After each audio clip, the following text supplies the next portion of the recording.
Hi guys, mini vacation pa rin tayo pero part 2 na this time. Ayan na nga, so itutour ko lang kayo sa deluxe pool access na room namin. Nung nagstay nga pala kami dito sa Pattaya, puro mga complimentary rooms lang talaga yung mga pinagstayhan namin. At dahil nga sa travel agent ka, pwede talaga kaming mag-request tapos ang sasabihin lang namin ay magi-stay kami for inspection. Syempre, benefits na rin yun para sa company namin at saka para sa mga clients namin. Para alam namin kung ano yung mga binibenta namin at saka para kapag nagtanong si client, alam na rin namin kung ano yung mga isasagot namin. Dito nga sa mini vacation naming ito, nag-work pa rin naman ako pero buti na lang hindi ganun karami yung mga bookings namin. Nung araw nga na yan, nagpunta kami ng Nongnuc Tropical Garden. At dahil nga sa kasama namin yung boss ko, for the inspection pa rin tayo. At dahil nga for inspection yung ipinunta namin sa Nongnuc Village, ibig sabihin binigyan ulit nila kami ng mga complimentary tickets. Pagdating nga pala sa mga complimentary tickets para sa inspection, dapat talaga nakakapag-email request ka at least 5 days before nung inspection date mo. Sa loob nga ng garden na to, nakita namin itong mga naglalakihang mga cactus. At para sa akin, napaka-interesting talaga niya kasi nga first time ko lang din namang makakita ng mga ganitong klaseng cactus. Tinuloy-tuloy nga lang namin yung paglilibot dito sa garden na to. At habang nagvo-voice over nga ako, napapansin ko talagang hindi pa ganun ka-okay yung throat ko. Pati nga pala yung panlasa at saka pang-amoy ko, kumbaga hindi pa 100% na bumabalik. Kaya naman itong mga nakaraan, wala pa rin akong ganang kumain masyado. Anyway, sa puntong ito nga, on the way na kami para manood ng Thai cultural show. At dahil nga sa kasama namin si Gadi, at para mag-behave siya, syempre kailangan talagang i-entertain mo din siya. So kung ano yung mga nakikita niya, ikinikwento mo na lang din sa kanya. Sa puntong ito nga, mukha rin naman siyang na-entertain talaga sa mga pinanunood niya. Tapos after nga niyan, ayan no, may pagsayaw-sayaw pa talaga siyang nalalaman. 1 hour nga pala yung duration ng cultural show dito sa garden na to. Kaya naman, after 1 hour, nagpunta naman kami para panoorin yung mga elepanteng ito. Pero kung mapapansin ninyo, parang mas interesado pa si Gadi dito sa katabi niya. Buti na lang din at mabait naman si Kuya. After naman dito sa elephant show na to, naglibot-libot pa kami sa loob. May mga car collections din pala yung may-ari. At ang sabi nga nung isa sa mga staff na umasikaso sa amin nung araw na yan, talaga namang gumagana pa daw yung mga sasakyan na yan. Medyo nakakapagod nga rin palang maglakad-lakad sa loob dahil nga sa napakalawak talaga ng lugar. Sa day 3 at 4 nga pala namin, nagstay naman kami sa isang villa. Dito naman sa villa na to ay company expense na siya. Maganda rin naman yung villa, tapos may private pool ka na rin. May cooking area din kung gusto mong magluto, tapos may chill area din sila kung gusto mo lang mag-relax-relax at manood ng TV. Yung villa nga pala na to ay medyo malayo-layo na siya sa Kabihasnan, kaya naman ang ginawa namin ay nag-rent na lang kami ng motorcycle para every time na gusto naming maglibot-libot, pwede na lang kaming mag-drive kung saan namin gusto. At dahil nga sa na-enjoy talaga ni Gadi ang mag-swimming, tapos na-enjoy din ng daddy niyang turuan siya kung paano mag-swimming, ito nga yung banding nila sa halos araw-araw. Sa last day nga namin, gusto talaga naming dalhin ulit si Gadi sa dagat.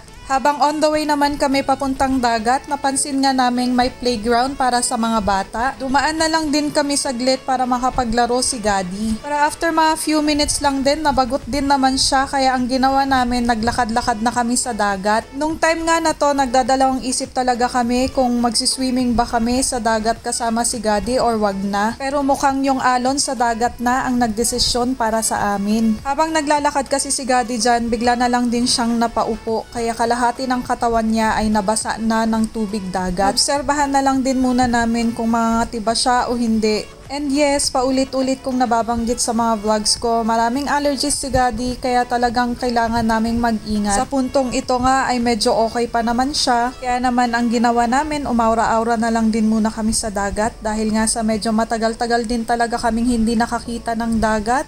Ang hirap talaga manirahan sa bundok. Nung time nga rin pala na to, sobrang init talaga. Isa pa talaga ito sa mga iniisip namin kasi hindi rin pwedeng maarawan ng masyado si Gadi. Kapag kasi naaarawan si Gadi ng mga let's say mga 10 to 15 minutes, tapos takbo pa siya ng takbo, Sobrang namumula na talaga yung mukha niya, tapos mamaya-maya ay mag-start na rin siyang magkamot-kamot. Ito na nga at talaga namang ibinongga na namin ang pag-aura-aura dito sa dagat. Tapos ang saya-saya ko pa kasi napaka-supportive din naman talaga ng daddy. Syempre para may mai-content, nagpa-video-video nga kami, tapos nagpa-picture-picture nga rin pala kami nung time na yan. Sobrang mahal na mahal ko yarn. Lalong-lalo na at may anak na nga kami. Kaya naman tuwing magkasama silang dalawa at nagbabanding, sobrang natutunaw yung puso ko sa sobrang saya. Dito na nga natatapos tong vlog na to. See you na lang ulit sa next video guys. Hanggang sa muli!